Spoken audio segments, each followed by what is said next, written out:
Good day everyone and a blessed Sunday to all. Hebrews 10 verse 25. Dili nato undangon ang batasan sa panagtigom sama sa gibuhat sa uban.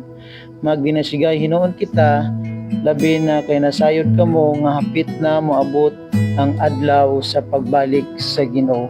Ang pagsimba mga kaigsuonan dili kini obligasyon tungod kay napugos lang ka, dili pod kini usab tradisyon tungod kay imuhang nang naandan gikan pa sa una. Ang pagsimba usa kini ka resulta ug response sa gibuhat sa Dios kanimo tungod sa iyang kaayo, tungod sa kaluwasan nga gihatag niya kanimo gikan sa pagkamakasasala.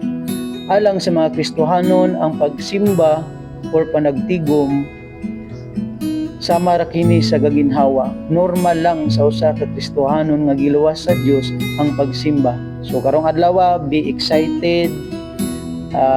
Let the joy of Jesus naa sa imong kasing-kasing, be filled with His love and with His grace. God bless sa tanan. Happy Sunday.